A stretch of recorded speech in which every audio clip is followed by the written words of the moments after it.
Eh bien, bonsoir à tous. Voici l'avant-dernier défi de notre thème annuel, aller vers un nouvel internationalisme. Les relations internationales sont souvent vecteurs d'inquiétude, de peur, de violence, de menaces dans notre quotidien, mais aussi d'espoir et de fraternité croissante. Il y a les deux aspects. Les relations internationales semblent ne pas trop nous concerner, tant ça semble se passer au niveau des gouvernements.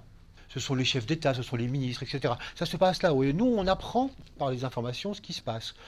Dans les pays démocratiques, on ne peut pas dire que les relations internationales changent beaucoup d'un parti à l'autre. Les gouvernements se succèdent et finalement les choix internationaux sont relativement les mêmes à l'intérieur d'une même nation.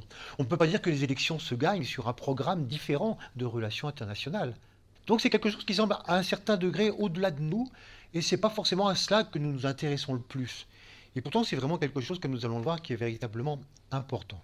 Certains partis, s'ils venaient au pouvoir, feraient bouger les lignes des relations internationales. Je pense aux partis en Europe en général, aux partis d'extrême droite, qui aimeraient tout de suite cesser un certain nombre de relations, un certain nombre de coopérations, par exemple l'Europe, ce qui ferait bouger les choses, puisque ces partis rêvent d'un retour à un souverainisme nationaliste.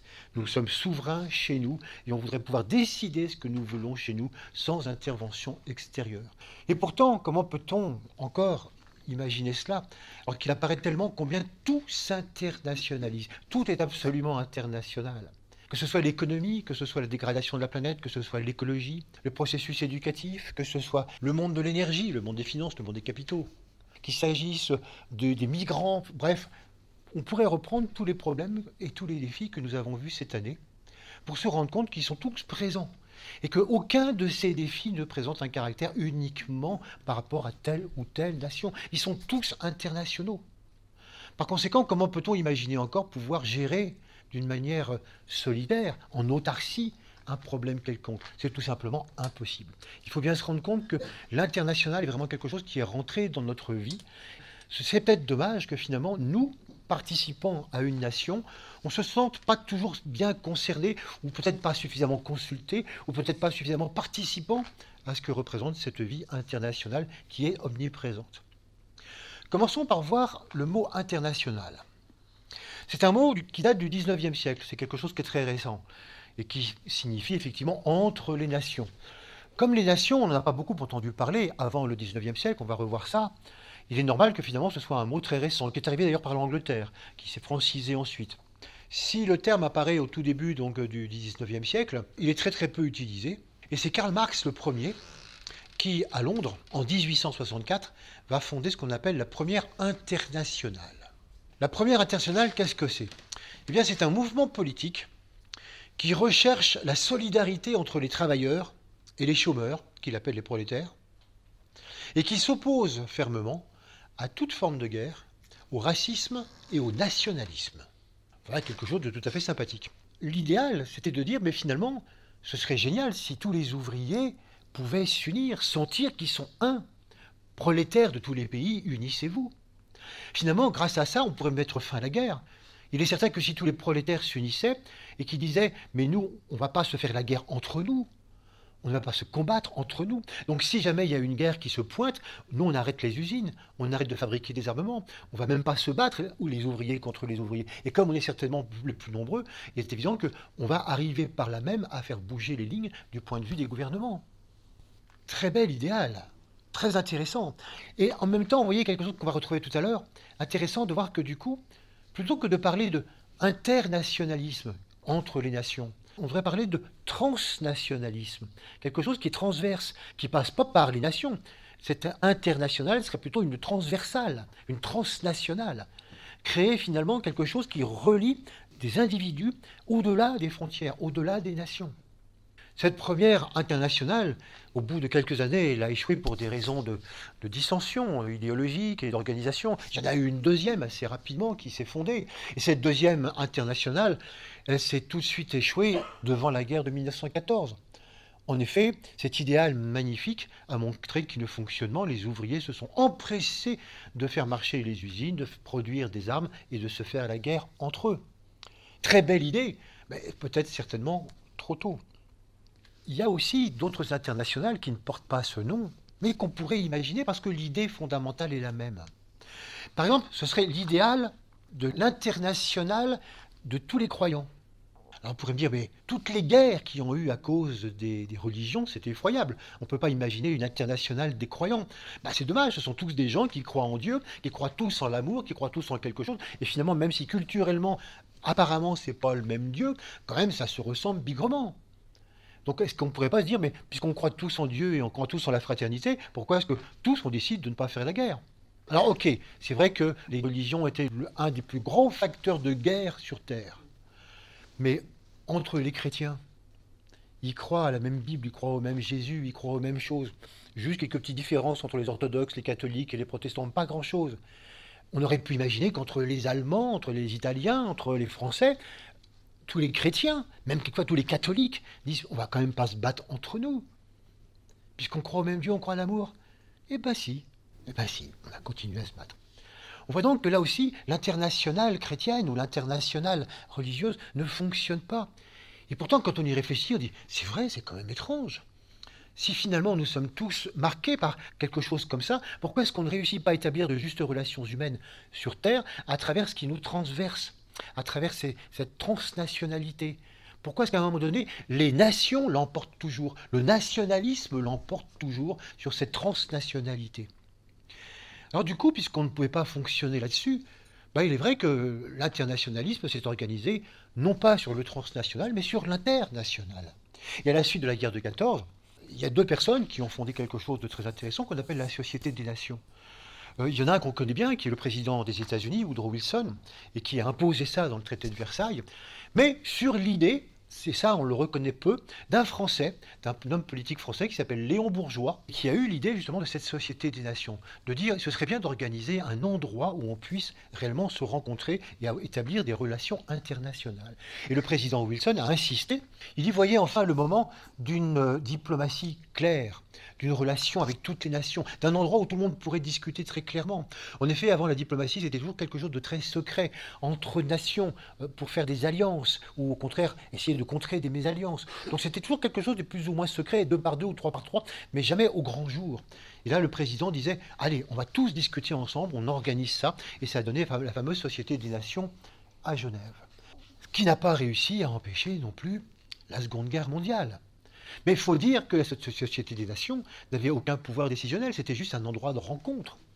Et qu'on pouvait quitter à tout moment. D'ailleurs, le Japon, l'Italie et l'Allemagne ont très très vite quitté cette Société des Nations pour préparer la guerre de leur côté. Mais on s'est dit quand même que c'est une très bonne idée. Et on va recommencer cet internationalisme avec l'ONU. Mais cette fois-ci en tirant les leçons. L'ONU, on va la doter d'un pouvoir décisionnel, ce qu'on appelle le Conseil de sécurité. Ce conseil de 15 membres, donc 5 permanents. La Russie, les États-Unis, la Chine, l'Angleterre et la France, les vainqueurs de la guerre.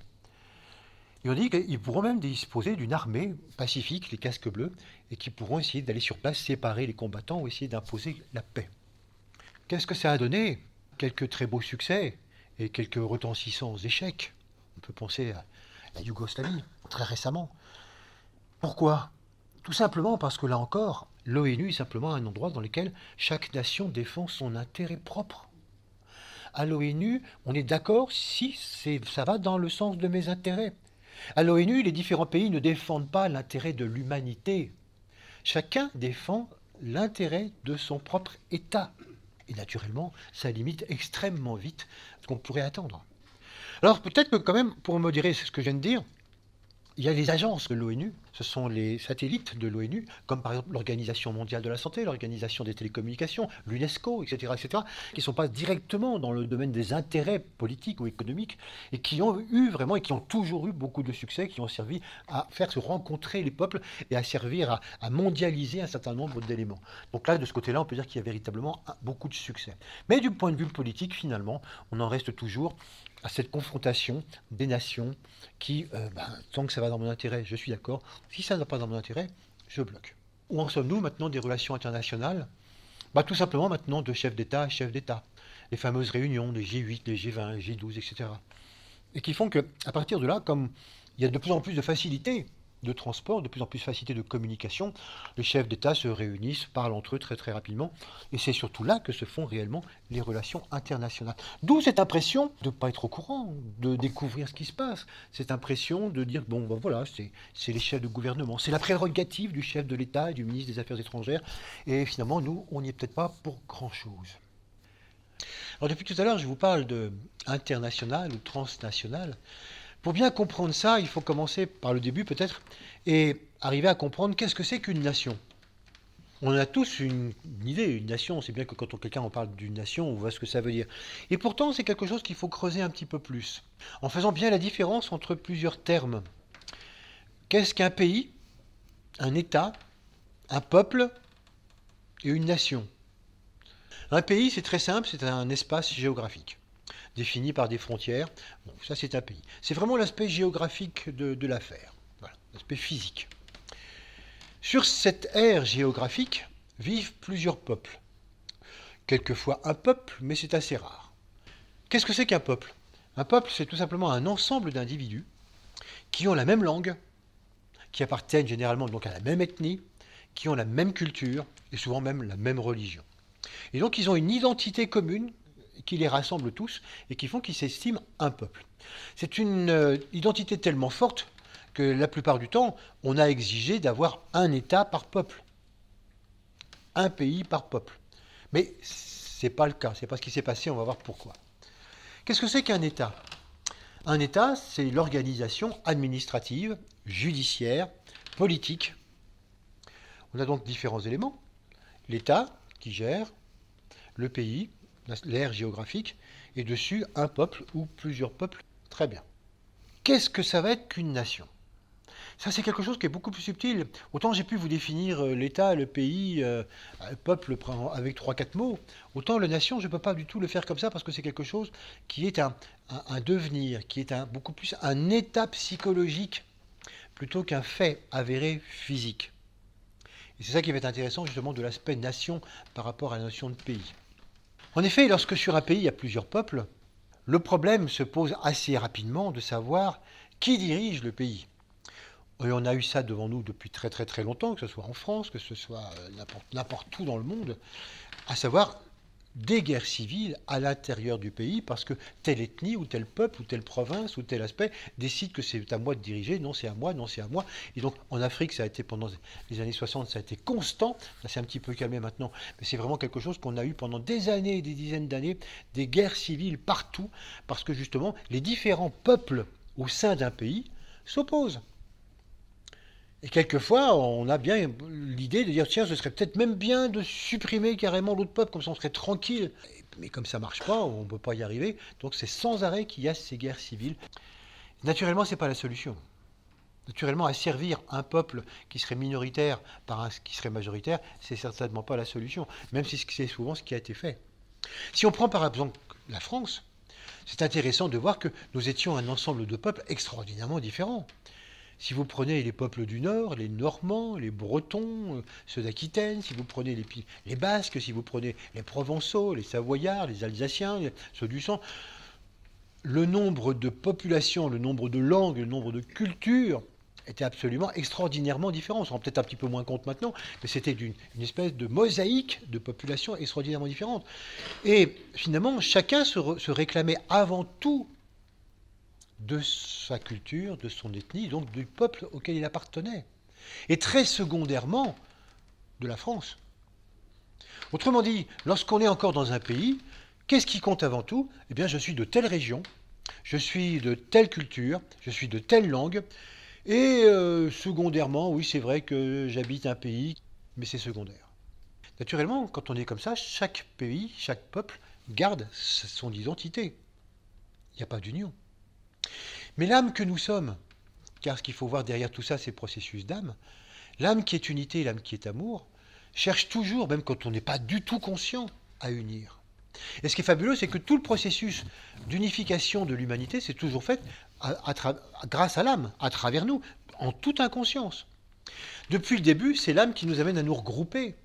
Depuis les petites familles qu'on était il y a très très longtemps, un peu isolées partout, en petites tribus ou en plus grandes tribus, et de tribus en petits villages, de petits villages en plus grandes villes, et de villes en province, et de provinces en État et en pays. Et puis ça ne va pas s'arrêter là. C'est pour ça que les pays vont se regrouper en groupements de pays, et qu'un jour, on sera l'humanité une. Parce que le but de l'âme, c'est de nous considérer comme une humanité une. C'est ça qui est important. Et que nous, on se considère avant tout comme une humanité une. Et très secondairement d'un pays, et encore plus secondairement d'une région. Donc tout le travail de l'âme nous tend vers cela. Et donc c'est pour ça que le travail qui consiste à faire aboutir une nation est un travail d'âme superbe. En effet, c'est un travail de fusion progressive, d'union progressive, où chacun va finir par se reconnaître comme appartenant avant tout au pays en question. Pour la France, c'est après les guerres napoléoniennes. C'est relativement tard. Hein. C'est après les guerres napoléoniennes, donc au milieu du 19e siècle, que justement les nations vont commencer à émerger. Où des gens, en France, pas tous, hein, mais une majorité, va commencer à dire « moi je suis avant tout français ». Et secondairement, basque, breton, avec chacun notre particularisme local. Et c'est ce qui fait qu'une nation, à un moment donné, émerge. Et voilà pourquoi le terme international apparaît que au XIXe siècle. Parce que les nations n'apparaissent pas avant. Et des nations, pour l'instant, il y en a encore relativement peu.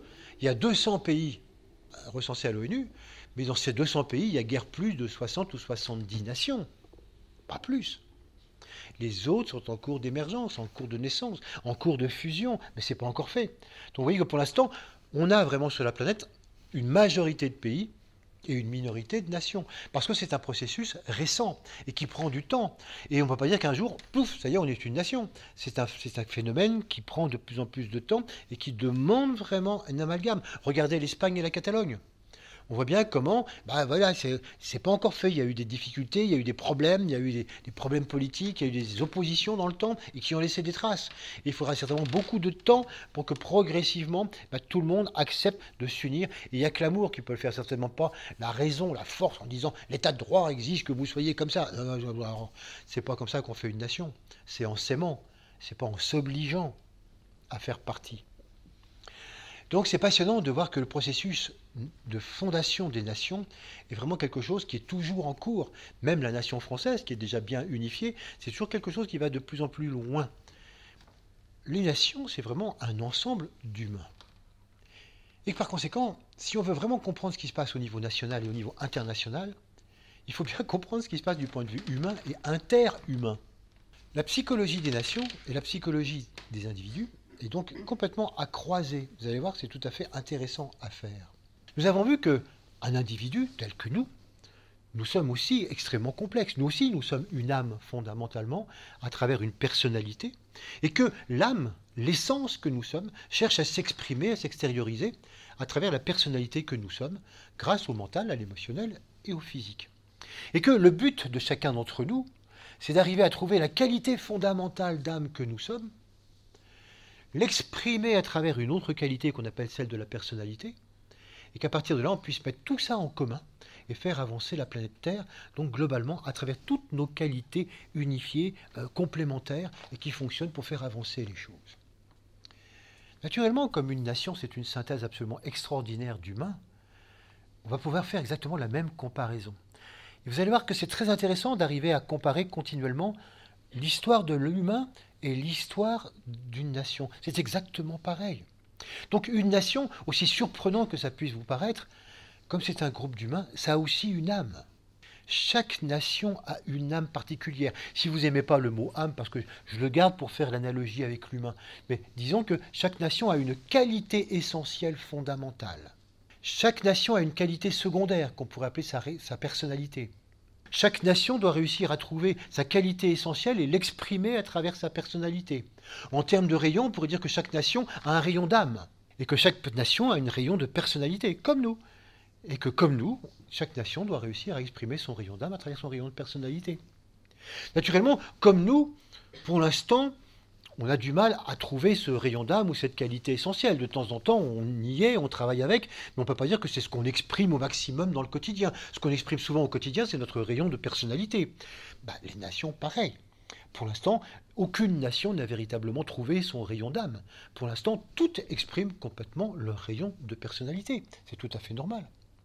Et puis, nous avons vu trop souvent que nous aussi, en tant qu'humains, nous avons des niveaux de conscience très différents que nous avons souvent élaborés dans la fameuse courbe d'involution et d'évolution. On a vu qu'il y a des gens qui sont encore en construction de leur moi, qui n'ont pas encore une personnalité, en conscience de dépendance, en conscience de masse. Puis après, il y a des gens en conscience individuelle, puis il y a des gens en conscience de groupe qui remontent la courbe. La même chose par rapport aux nations. Il y a naturellement des nations qu'on pourrait appeler en conscience de masse. Sauf que, à ce moment-là, ce ne sont pas des nations. Ça n'existe pas, la nation en conscience de masse.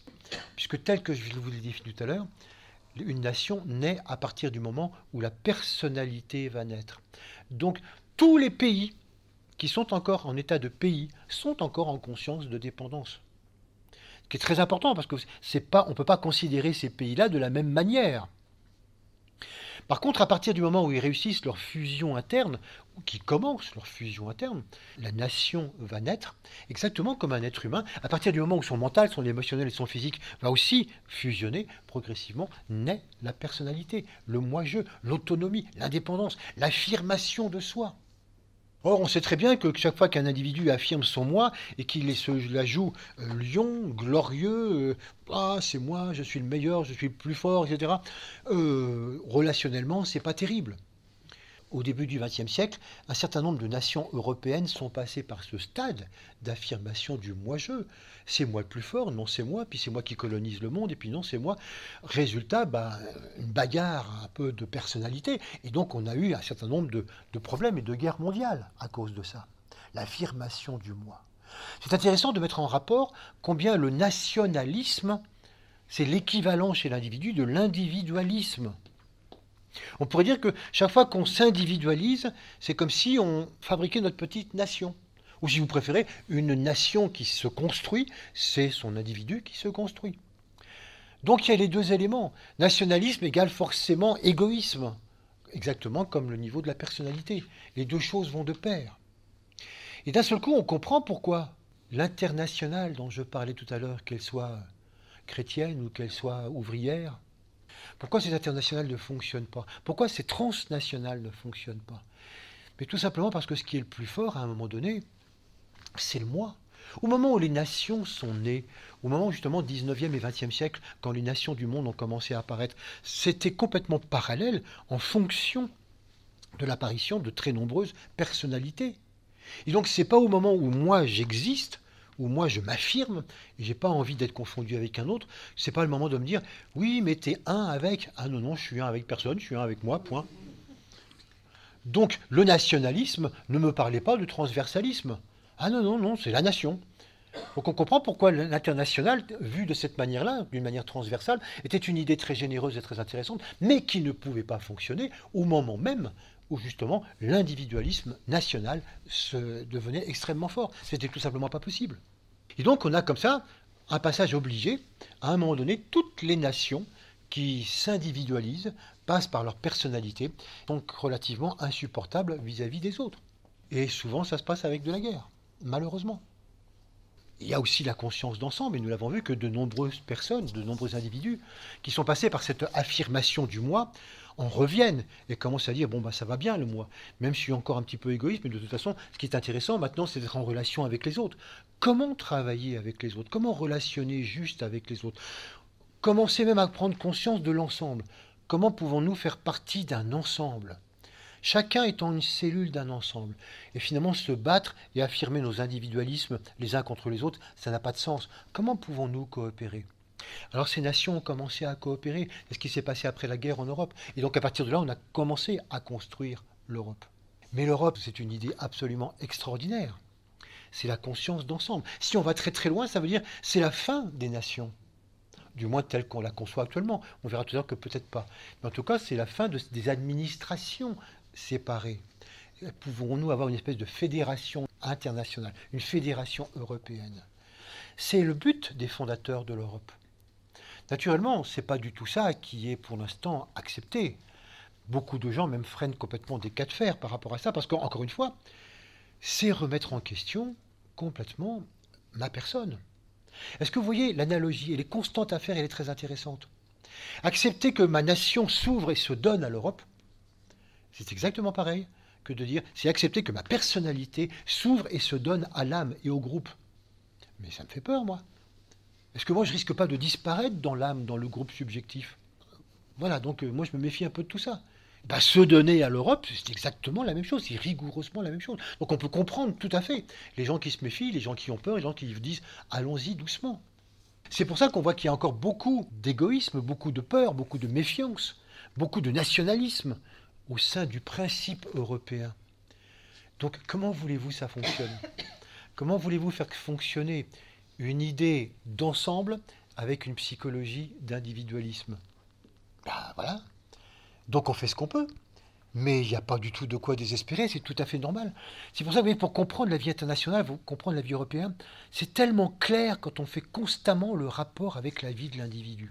C'est exactement ce qui se passe. Nous sommes vraiment complètement dans la cause de ce qui se passe au niveau international. Et donc il suffit de comparer le vécu. C'est vrai que nous-mêmes, nous sommes dans ces contradictions.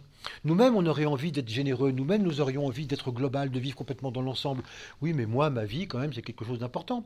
Et donc nous avons, nous, constamment dans notre vie, la dualité entre une perception généreuse de la vie et globale, et puis ma vie, quand même. On a les deux et on est confronté à cette dualité. C'est exactement la confrontation de l'Europe. Mais n'allons pas trop vite. Mais de toute façon, les choses vont avancer, les choses vont progresser. C'est évident, on va aller de plus en plus dans ce sens-là. Ce qu'il faut considérer, c'est combien chaque nation a son âge de conscience. On avait vu ça du point de vue humain. Que ce qui était intéressant quand on considérait un petit peu les gens, les relations entre nous, c'était pas de considérer l'âge réel de quelqu'un. Oh bah, je lui parle comme une personne de 40 ans, ou je lui parle comme quelqu'un qui a 50 ans. Non, non, c'était de considérer l'âge de conscience. Car chacun d'entre nous, à travers toutes nos vies, nous avançons le long de cette courbe d'involution et d'évolution, et à travers ça, nous développons effectivement donc un certain âge de conscience. Nous pouvons être complètement encore en conscience de masse et avoir 60 ans. Comme certains initiés peuvent avoir déjà 18 ans, je pense, ou même des exemples bien connus comme Jésus, je peux avoir 18 ans ou même 12 ans et être déjà complètement avancé dans la conscience globale. Donc ce n'est pas notre âge réel qui compte, c'est le nombre d'incarnations, l'expérience que nous avons, et donc à partir de là, l'âge de conscience que nous avons. Et nous nous rendons compte tous les jours. Déjà, ça nous paraît tellement évident par rapport à des enfants, qu'en tant qu'adulte, on ne va pas s'adresser à un enfant qui a tel âge de conscience, ou à un adolescent qui a tel âge de conscience, comme on s'adressait à un adulte. Mais bizarrement, souvent, quand c'est des adultes, on ne fait plus de différence. Et pourtant, il ne faut pas s'adresser à un adulte qui est en parfaite affirmation de son moi, en lui disant tu serais temps de passer au cœur. Ah, certainement pas, non, c'est pas le moment. Ça n'a aucun sens pour lui. Et à quelqu'un qui est complètement dans le cœur, on ne peut pas dire les mêmes choses. Donc, il faut toujours, dans nos relations, tenir compte des âges de conscience. C'est donc exactement ce qui va se passer aussi dans les relations internationales.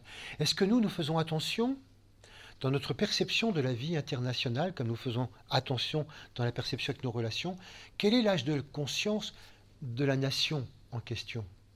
Par exemple, si on tenait compte de ça, on pourrait dire que les États-Unis n'ont pas du tout à s'adresser à la Corée du Nord de cette façon-là, parce que ce n'est pas du tout le même âge de conscience.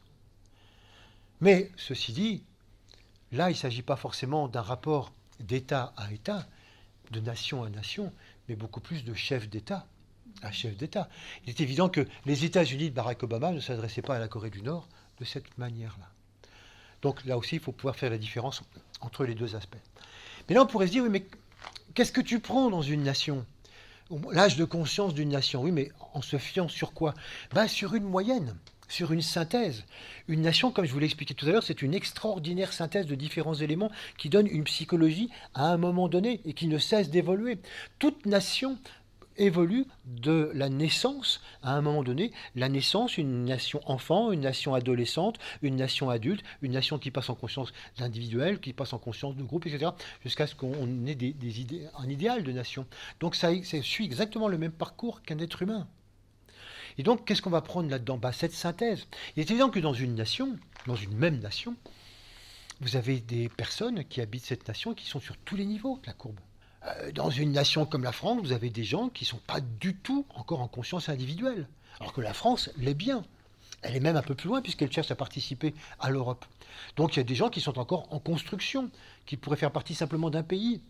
Des gens qui sont simplement encore très très peureux, qui sont dans la nécessité du nationalisme, chacun chez soi, parce qu'ils sont en train de bien développer leur personnalité. Et puis d'autres qui sont à un autre niveau, puis certainement qui sont tellement plus loin, qui trouvent extrêmement pénible d'habiter la France, ce pays tellement arriéré, qui est tellement égoïste et replié sur soi, et qui se dit mais qu'est-ce que je vais voter? Il y a de tout. Et ça c'est très intéressant. On dit oui mais alors c'est le bazar. Non, non, non. Continuons la comparaison avec nous. Vous savez que quand on essaye de se connaître soi-même, la première question à se poser, c'est combien sommes-nous? Et quand on commence à regarder combien je suis, quelquefois ça fait peur. On se rend compte que, effectivement, si je dis que moi, mon âge de conscience, là où j'en suis, c'est, pas au hasard, tiens, il y a 3 jours, j'ai fait une très très bonne méditation et j'ai réussi à maintenir cet état méditatif pendant toute la journée. Vraiment, j'en suis à cet âge de conscience. Ah oui? Et il y a une semaine, là, tu te souviens, la crise de nerfs que tu as passée et la guerre et comment tu as critiqué tout le monde et que tu as démoli et que tu as fait en venir aux mains et que... Oui, mais c'était un peu exceptionnel. Ah bon, et ta méditation, c'était pas un peu exceptionnel, là? Nous aussi, on est fait d'un certain nombre de contradictions. On a des aspects en nous qui sont bien plus avancés que notre moyenne quotidienne. Et puis on a aussi des aspects en nous qui sont bien plus bas que notre moyenne quotidienne, et heureusement. Et à travers tout ça, à travers toutes ces dualités, c'est nous. Nous sommes à un certain niveau de conscience moyen et on sait qu'en amalgamant tout ça, en essayant de rejoindre de plus en plus le meilleur et d'amoindrir ce qui nous freine, on essaie toujours plus ou moins d'avancer et on réussit. Et toutes les nations sont pareilles. Voilà pourquoi dans toute nation, il y a effectivement des gens très en avance, des gens qui représentent la nation et des gens qui sont plus en retard. C'est tout à fait normal, ça fonctionne comme ça. Arriver à se rendre compte qu'une nation, c'est vraiment un tout auquel nous participons. C'est un être vivant. Et nous sommes chacun un être, une cellule de cet être vivant, et c'est ça qui est absolument extraordinaire. Donc on ne peut pas échapper. Le but finalement, c'est de réussir à ce que chacun d'entre nous, ensemble, malgré nos différences, malgré tout ça, en rendant compte combien on a réussi déjà à faire un sacré amalgame entre les gens du Nord, les Alsaciens, les Savoyards, les Provençaux, les Bretons, etc. Bon, on a fait un sacré boulot. Et comment on réussit déjà à se retrouver en tant que tel, à définir que finalement un Français, on a une petite idée de ce que c'est par rapport à un Allemand ou un Américain. Donc il y a bien des qualités qui sont spécifiques. Et c'est parce que nous les vivons chacun ensemble. Et que finalement, tout ça, ça va être synthétisé à un certain moment au niveau international par ce qu'on appelle un gouvernement. Il faut se rendre compte combien un gouvernement, ce n'est que très très très secondairement le résultat des élections. C'est très secondaire. Un gouvernement, c'est avant tout l'émanation synthétique d'un état de conscience national. C'est tout. Nous avons toujours les gouvernements qui nous correspondent. On peut constater qu'effectivement, si on regarde sur les 20 ou 30 dernières années, il y a une espèce de continuité. On n'a pas l'impression que ça bouge beaucoup, que droite ou gauche se succèdent, c'est un peu la même chose. Mais et nous ? Comme on n'est pas une nation et qu'on a une durée de vie plus courte, il faut rassembler. Est-ce que nous, depuis 4-5 ans, on n'a pas l'impression que ça évolue lentement, mais un petit peu quand même, mais que c'est toujours un petit peu la même chose? Ben oui. Il ne faut absolument pas croire aux grands bouleversements et aux grandes transformations, ça n'existe pas. Même chose par rapport aux nations. Donc progressivement, la nation avance et progressivement, elle tente de nouvelles choses avec de nouveaux gouvernements, de nouveaux aspects. Mais c'est forcément très très lent. Mais le gouvernement n'est rien d'autre que l'émanation de la nation. Et ça, il faut absolument en prendre compte. C'est très important.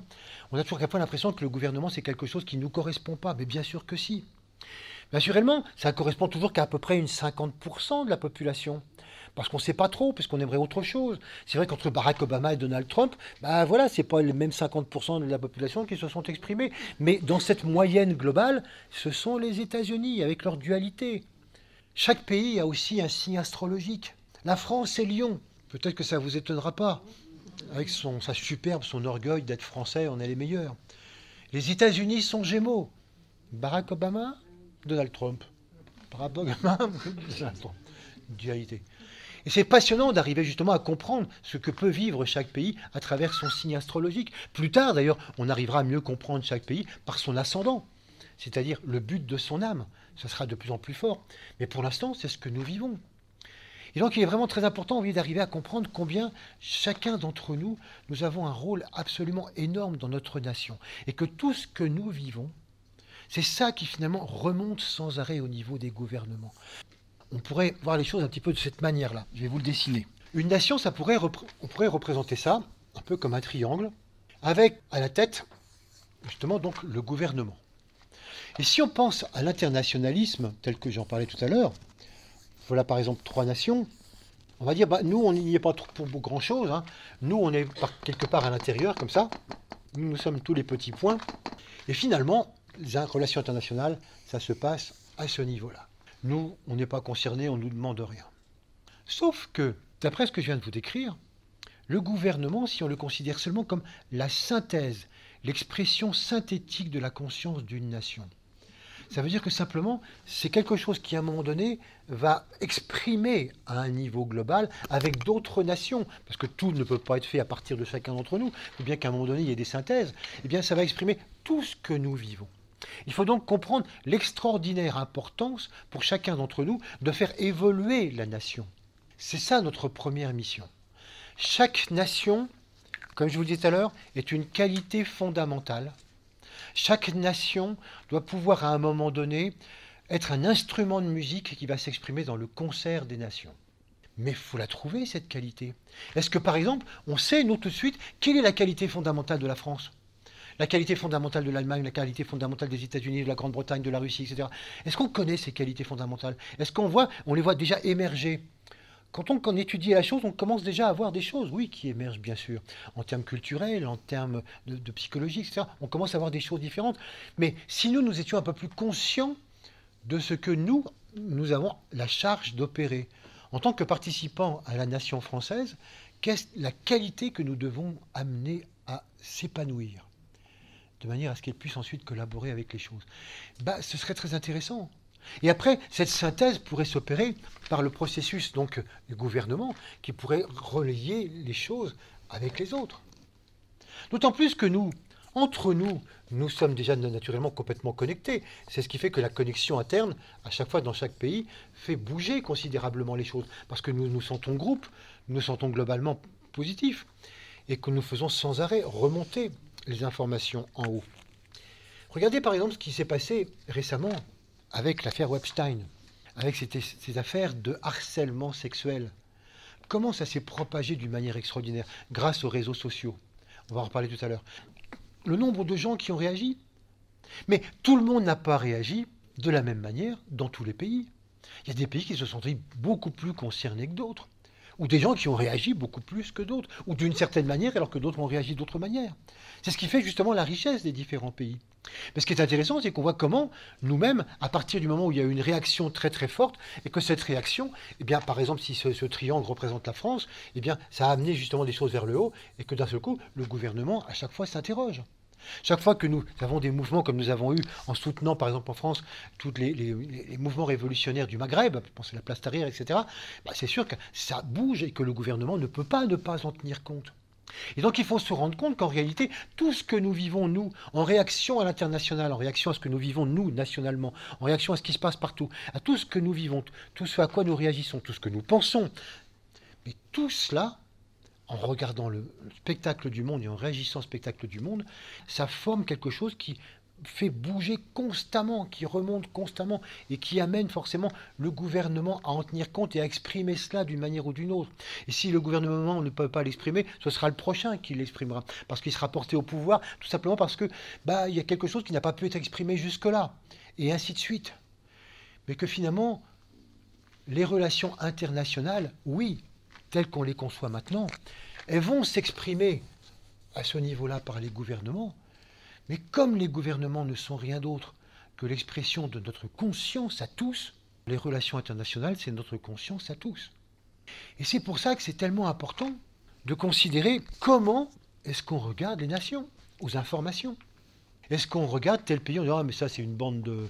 Ah, mais ceux-là, ils sont toujours chiants. Ah, ceux-là, m'en parlez pas, etc. » Est-ce qu'on a toujours une certaine tendance à considérer comme ça, à dire du mal ou à penser du mal de telle ou telle nation, d'ailleurs, comme on le fait des individus. Là aussi, on peut faire la comparaison. Ou bien, où est-ce qu'on fait preuve de compréhension aimante? C'est plus fort que la tolérance. Compréhension aimante. Est-ce qu'on comprend que tel pays, il en est là dans son involution? C'est pas encore une nation. il est tout petit, il se bagarre encore, il n'a pas encore compris un certain nombre de choses. C'est comme un enfant ou c'est comme un adolescent. Donc vis-à-vis de lui, en tant que nation, il faut qu'on s'exprime d'une manière compréhensive, éducative. Il faut le comprendre. On ne peut pas le traiter comme une nation comme une autre. Telle autre nation qui développe son moi rayonnant, brillant, etc., parce qu'il vient d'émerger dans toute sa personnalité. Bon, bah, il faut savoir un petit peu le remettre à sa place. Mais savoir aussi que, voilà, il rouspète, il prend de la place parce qu'il se croit le maître du monde, il croit qu'il peut tout faire. Voilà, il en est là pour l'instant dans sa personnalité, parce qu'il a une personnalité extraordinairement encombrante. Et puis, ceux qui ont du mal, par exemple, à s'engager dans une union, par exemple l'Europe, ou qui veulent reculer, etc., il y a peut-être aussi des problèmes à voir. Donc, avant de critiquer, avant de dire du mal, essayons de comprendre ce qui se passe. Que c'est l'âme qui s'exprime en eux, ou c'est la personnalité qui s'exprime en eux d'une manière extraordinairement puissante, ou bien pas encore assez puissante, et qu'il faut qu'on apprenne à en tenir compte. Regardons le spectacle du monde comme nous regardons le spectacle de notre société. Chaque fois qu'on commence à regarder l'âge de conscience des gens, quand on commence à regarder que là où en est telle ou telle ou telle ou telle personne, on se dit, bah voilà, bah, ils en sont là pour l'instant. C'est triste, ou ça fait des dégâts, ou c'est dommage, ou cette personne se rend malheureuse, mais elle en est là dans son évolution, et on ne peut pas évoluer à sa place. Et on ne peut pas presser les choses. On peut pas lui dire, bah écoute, t'en es là dans la courbe d'involution, vouf, fais un grand bond comme ça, puis tu verras, ça ira mieux. Mais souvent, c'est ce qu'on fait. Qu'est-ce que tu t'embêtes à te demander si tu existes personnellement, etc. Passe au cœur, ça ira mieux. Oui, mais il n'en est pas là, il peut pas, ça sert à rien de lui dire passe au cœur, désolé. Il faut qu'il passe par tous les affres de la personnalité, etc., puis s'interroger, et puis se confronter à cela. Bah, les nations, c'est exactement pareil. Tout ce qu'on peut faire, justement, par notre compréhension aimante, c'est aider, ne pas condamner, et rejoindre cette qualité fondamentale qu'on a tellement souvent dite, l'innocuité.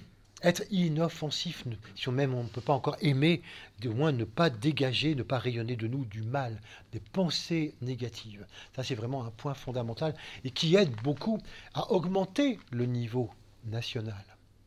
À l'intérieur de chaque nation, il faut comprendre combien nous avons un rôle important, combien tout ce qui se passe, même si ça semble nous passer au-delà de nous, c'est vraiment ce que nous sommes, et que faire évoluer donc les relations internationales, c'est complètement notre affaire. Et que le premier but de cela, c'est de réussir à révéler ensemble la qualité que nous avons à révéler en tant que citoyens de telle ou telle nation.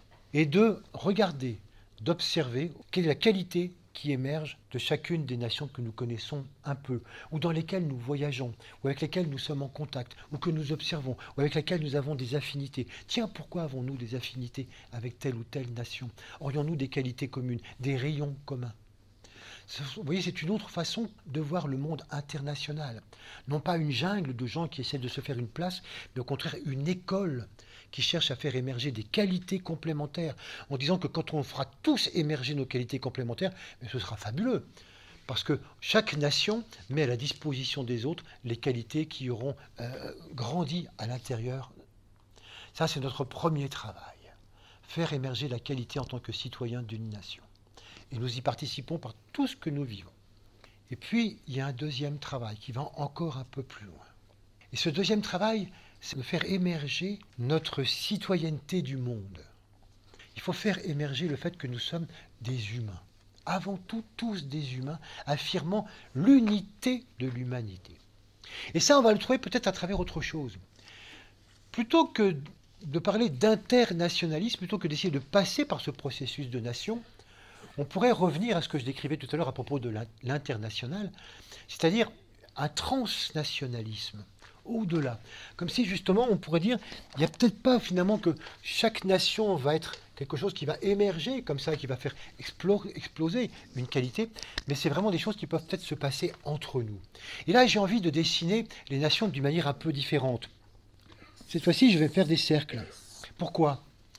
Déjà pour faire avancer les choses et les relier à la conférence du mois dernier, où je vous ai parlé d'autogouvernance, des entreprises en autogouvernance, de la fin du monde hiérarchique et du début du monde holarchique. C'était vraiment très important qu'on ait vu ça donc la fois dernière. Dans l'avancement de l'humanité, quand on est de plus en plus en conscience d'ensemble, on s'aperçoit que tous les ensembles dans la nature ne fonctionnent jamais avec une hiérarchie. Rien dans notre corps, rien dans la nature, rien nulle part ne fonctionne avec une hiérarchie qui commande. En fait, chaque élément de base a une autonomie au sein d'un groupe qui en a lui-même une, au sein d'un groupe qui en a lui-même une, etc. Et c'est un système comme ça de fractal, et qui fait que chacun fonctionne avec un minimum d'autonomie. Et je vous avais parlé donc de ces fameuses entreprises, je ne sais pas si vous allez écouter la vidéo de Frédéric Laloux, mais de toutes ces entreprises qui réussissent à fonctionner de cette manière-là. Des entreprises même de milliers d'ouvriers, où il n'y a plus de hiérarchie du tout, et chacun a un minimum d'autonomie au sein de petits groupes qui ont des autonomies, etc. etc. On peut donc imaginer progressivement, il y a déjà peut-être un fonctionnement comme ça. Donc, il y a effectivement un gouvernement qui a son rôle, qui est d'exprimer la synthèse à un certain niveau de chaque nation et de les mettre en rapport avec les autres nations. Mais il y a chacun d'entre nous. Et je viens de mettre justement l'accent sur le rôle très important que nous avions chacun. Et donc, nous sommes là les uns avec les autres. Et nous faisons tout ce travail qui consiste à nous relier les uns aux autres à l'intérieur de la nation et à exprimer cette qualité fondamentale. Mais au-delà, si on faisait ressortir que fondamentalement, nous sommes tous humains au-delà des nations. Et là, ça n'a pas du tout à s'exprimer, ça n'a pas du tout à s'extérioriser par la nation, mais à créer des rapports comme ceci. C'est comme si on pouvait tous mettre en évidence tous les réseaux qui peuvent exister. On a souvent parlé, aussi bien du réseau d'âme, l'âme étant un réseau global, ou du réseau du corps éthérique qui nous relie absolument tous globalement. Donc ces réseaux énergétiques, ces réseaux d'âme, ils existent, ils sont là. Il n'y a plus qu'à s'en servir, il n'y a plus qu'à fonctionner à travers ces réseaux. Et si justement, nous pouvions nous aussi se dire, mais on a aussi un gros travail à faire, sans passer forcément à travers la nation, mais un deuxième travail qui dit, non seulement je suis citoyen d'une nation et je fais émerger une qualité, mais je fais aussi citoyen du monde et je cherche à faire émerger quelque chose donc de beaucoup plus global à travers un processus transnational. Grande qualité de transnationalité.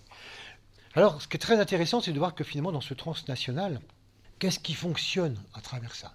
Oh, bizarrement, les pionniers, on pourrait dire, de la transversalité, c'est le monde du commerce et des finances. Ça a beaucoup de négatifs, on en a parlé au mois de mai quand on a étudié le problème du capital, je ne vais donc pas revenir là-dessus, mais aussi beaucoup de positifs. Il faut se rendre compte combien l'internationalisation, plutôt la transnationalisation du commerce, a créé des rapports et des liens entre toutes les nations jusqu'à les rendre complètement interdépendantes. Combien finalement à travers ça, on ne peut plus se séparer, à tel point que finalement quand on veut faire des sanctions économiques efficaces contre une nation, on met voilà, ça va la faire céder. On dit ça ne marche pas avec la Corée du Nord, essayez donc de couper complètement le pétrole à la Corée du Nord, vous allez voir si ça ne va pas fonctionner.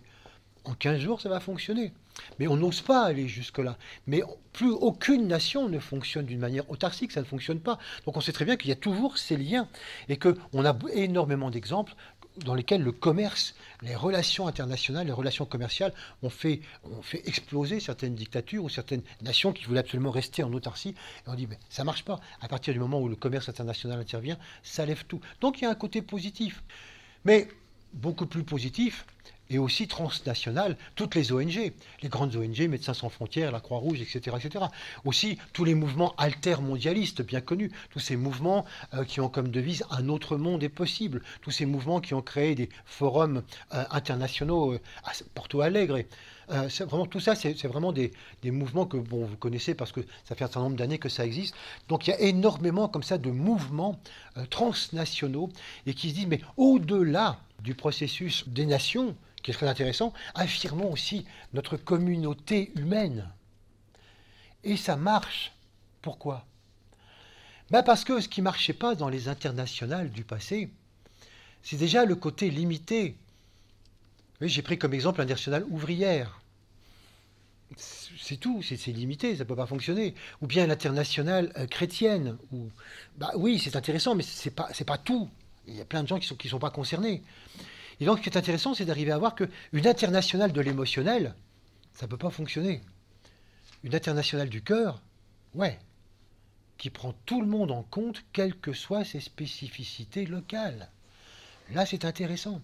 Et c'est ce qui essaye de se créer à travers tous ces mouvements, à travers toutes ces choses-là. C'est justement un processus de cœur, un processus d'ensemble, où on cherche à créer comme ça, à mettre en rapport des liens entre différents humains, simplement parce qu'ils sont humains, parce qu'on a les mêmes problèmes, parce qu'on se reconnaît tous ensemble.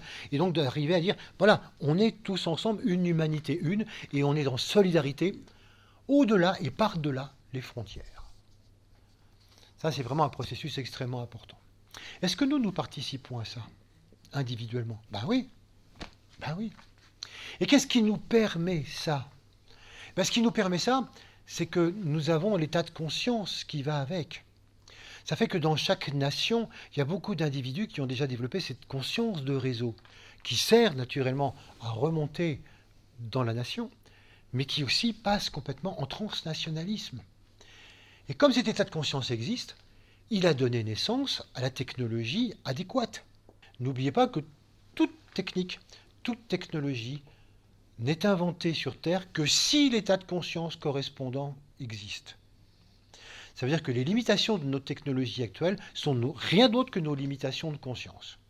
Et que chaque fois qu'on a une avancée majeure dans la technologie, ça veut dire qu'il y a une avancée majeure du point de vue de la conscience. Cette avancée majeure de technologie, c'est Internet, les réseaux sociaux, et le fait que maintenant, on puisse arriver à avoir dans sa poche un téléphone qui fait tout.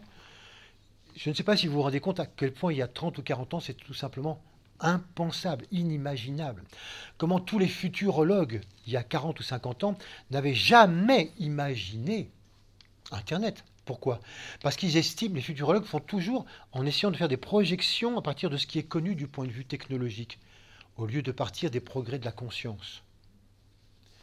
Donc, n'ayant pas prévu cet internationalisme, ce transnationalisme de la conscience, naturellement, ils ne pouvaient pas prévoir Internet.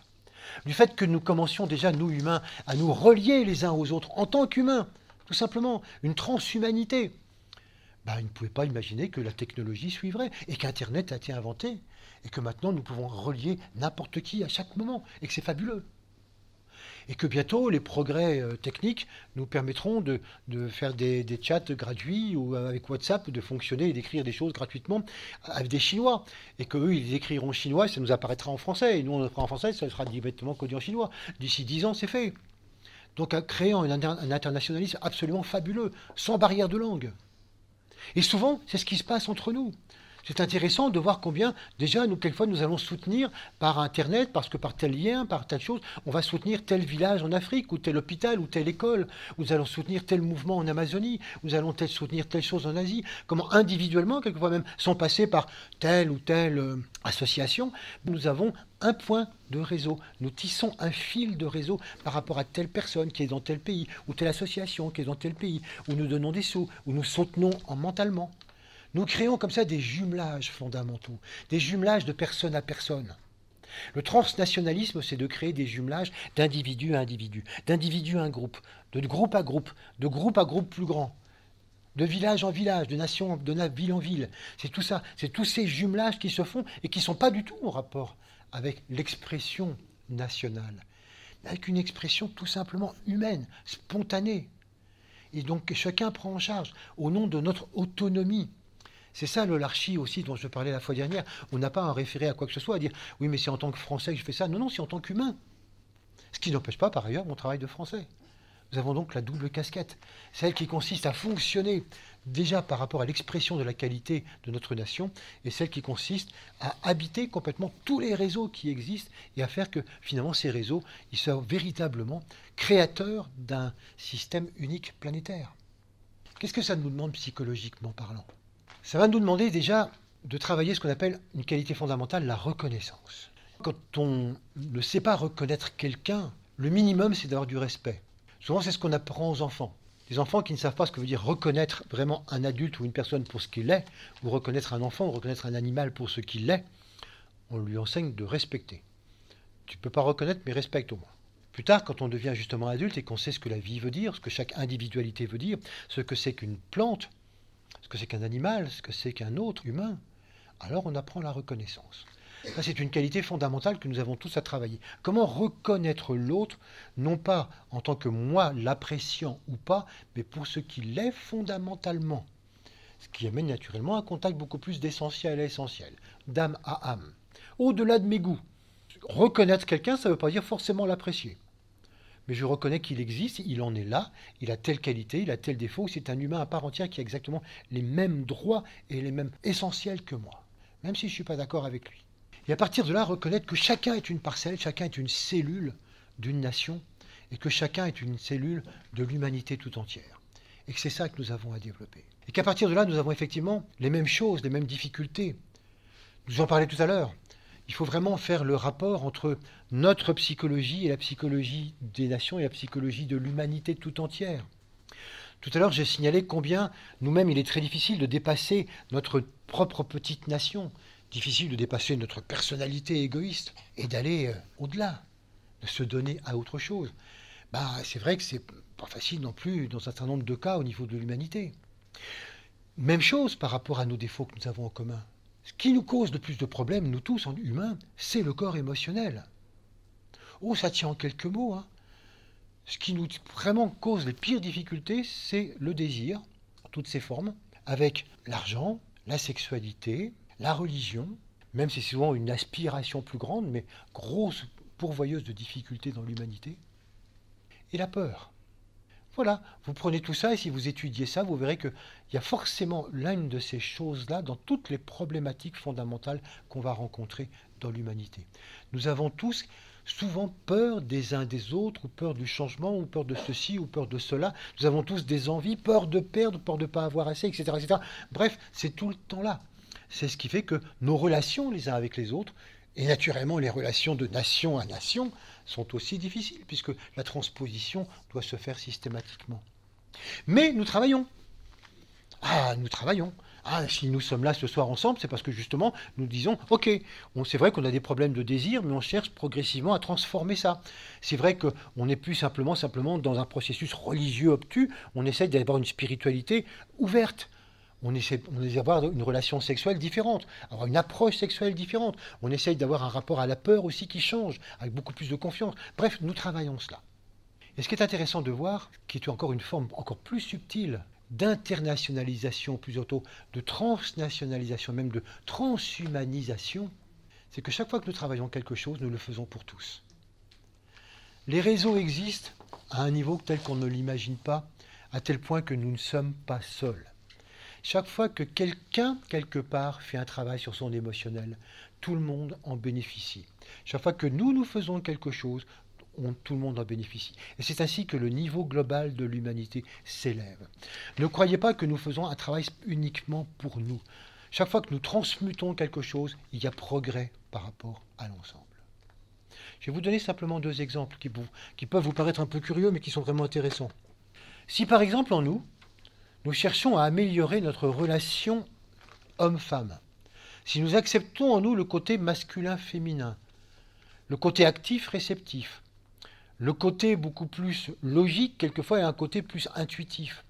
Si on accepte justement d'être les deux en même temps, et d'arrêter cette séparation dans notre tête, non, si on se dit, mais on est les deux, on est donc forcément les deux qualités, on doit être les deux. Le progrès va dans le fait d'être dans les deux. Non seulement le résultat, c'est que ça va améliorer tout de suite nos relations extérieures avec les autres, ça c'est sûr, ça va avoir un impact immédiat. Mais comme je vous le disais, ça a un impact aussi dans le monde. Ça veut dire que là aussi, dans les nations, il y a une polarité masculine ou féminine. Certains pays sont masculins, certains pays sont féminins. Et puis je passe carrément, parce que sinon ce serait beaucoup trop long, dans ces deux grandes parties du monde qu'on appelle l'Occident et l'Orient. L'Occident est complètement masculin et l'Orient est complètement féminin. Et donc ces deux polarités se sont développées chacun de leur côté, comme l'homme et la femme souvent dans l'humanité. Chacun ne comprenant rien à l'autre. Chacun développant sa propre philosophie, ses propres religions, ses propres systèmes, sa propre notion même d'humanité. Et les deux se sont développés chacun de leur côté, chacun niant gaiement l'autre. Et puis maintenant on se rend compte que ça commence à s'unir, que beaucoup de gens commencent à regarder les philosophies orientales autrement. Même des philosophes occidentaux, pour lesquels la seule philosophie qui existe, elle est occidentale, une philosophie sérieuse, découvrent quelquefois la philosophie orientale. Des religieux chrétiens se mettre à méditer et à découvrir la méditation, à découvrir qu'il n'y a pas que le Dieu transcendant, mais le Dieu immanent, que c'est intéressant aussi d'y travailler. Bref, les choses se font des deux côtés et on sent qu'il y a un rapprochement entre les deux. Qu'est-ce qui va aider ce rapprochement? Nous, plus nous sommes nombreux en nous-mêmes, dans nos pensées, dans notre façon de penser, notre façon de sentir, notre façon d'être, à réconcilier l'homme et la femme, plus l'Orient et l'Occident réussiront à s'unir pour le plus grand bien du monde. Si nous travaillons sur notre problème de l'avoir, Peur de manquer d'argent, peur de manquer de biens, le besoin d'avoir toujours plus, etc. Si nous travaillons là-dessus, nous travaillons sur la problématique fondamentale de la richesse et de la pauvreté. C'est certain que si nous réussissons à trouver un certain nombre de réponses par rapport à ça, si nous réussissons un peu à transmuter, à trouver un équilibre par rapport à ça, non pas en disant oh je gagne pas beaucoup, non ça c'est pas dans la quantité, c'est dans mon état de conscience. Est-ce que je suis vraiment clair avec ça? Comment je me situe? Et vous savez qu'il y a des gens vraiment qui sont très peu clairs, qui gagnent beaucoup, qui gagnent peu, ça n'a aucun rapport. Si je réussis en moi à avoir le juste rapport entre la richesse et la pauvreté, qu'est-ce qui est juste de faire par rapport à cela? Je traite du problème général, global, oui, du riche et du pauvre. Et à travers ça, c'est tout l'axe nord-sud que nous travaillons, entre les pays riches et les pays pauvres. Et comment est-ce que ce rapprochement peut se faire? Il ne peut pas se faire d'un coup de baguette magique, à travers des gouvernements. Les gouvernements, c'est nous. Ça ne peut se faire que dans la mesure où nous-mêmes nous transmutons. Et plus nous sommes nombreux à transmuter, plus nous participons à cela. Donc vous voyez comme finalement, les relations internationales peuvent prendre quelque chose d'absolument gigantesque. Les rapprochements nord-sud, les rapprochements est-ouest, c'est nous. Toutes ces relations internationales, transnationales qu'on ne pourrait même pas imaginer, ça ne se fait que dans la mesure où nous sommes de plus en plus nombreux à réaliser ces transformations. C'est uniquement comme ça qu'on peut réussir à le faire. Et c'est là qu'on voit l'extraordinaire importance également de la méditation. Chaque fois que nous méditons, nous l'avons souvent dit, on ne médite pas pour soi. On médite pour essayer de faire progresser l'ensemble. Là encore, c'est pour ça quand on commence la méditation, on prend tous contact les uns avec les autres, et même quand on est tout seul chez soi, on pense à des groupes, on pense à des gens, on se relie au réseau, on se met sur les réseaux. Et forcément, dès qu'on met un rapport d'âme sur un réseau donné, ça atteint tous les réseaux. Et chaque fois que nous faisons une méditation, ça aide à l'évolution de la globalité. Ça, vous voyez, ça c'est un transnationalisme encore plus fort. Et c'est ça vraiment qui est important. Voilà pourquoi, d'une manière générale, vous voyez, il faut arriver à comprendre ce processus de l'internationalisme d'une manière complètement différente. Ce n'est pas quelque chose qui ne nous concerne pas. C'est quelque chose qui nous concerne véritablement et qui offre un double boulot. Quel travail nous faisons en tant que participants à notre nation, non pas simplement en tant que citoyens qui votent ses impôts, puis on dit appartenir à une nation, c'est pas plus que ça, pas du tout. C'est réaliser que chaque fois que nous faisons un progrès en conscience, nous faisons évoluer cette nation. Et que faire évoluer cette nation, c'est faire évoluer, faire émerger progressivement une conscience fondamentale qui finira par s'exprimer dans le concert des nations. Et que nous en avons la responsabilité. Et qu'oublier cette responsabilité psychologique fondamentale, c'est justement ne pas participer à l'évolution globale. Et que forcément, cette émergence de qualité, qui émerge déjà d'une certaine manière, même si ce sont souvent que les qualités de personnalité, c'est déjà un internationalisme, c'est déjà un nouvel internationalisme. Et que par ailleurs, nous avons justement à nous charger de cette émergence de la relation humaine, de créer des liens, de nourrir des liens avec tous, partout. En voyant que chaque fois que nous faisons quelque chose, nous changeons quelque chose, c'est l'humanité tout entière. Et nous avons progressivement à faire émerger aussi ce transhumanisme, ce transplanétaire, et montrer qu'à travers tous les terriens, tous les règnes de la nature, ces réseaux sont là, et qu'à chaque fois qu'on transforme quelque chose, chaque fois qu'on fait avancer quelque chose, chaque fois qu'on médite, les choses bougent. Et ça, c'est encore, vous voyez, un transnationalisme encore beaucoup plus puissant, et les deux sont extraordinairement importants. Et les deux nous disent, comment peut-on espérer traiter les problèmes séparément? Comment un individu pourrait-il espérer traiter ses problèmes séparément?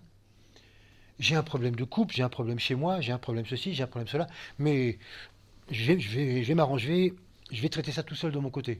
C'est strictement impossible. Nous sommes tous complètement à des carrefours immenses de réseaux. Même chose pour les pays. Aucune nation ne peut traiter aucun problème seule, puisque nous sommes au confluent des réseaux nationaux, internationaux et transnationaux. Je vous propose de méditer là-dessus.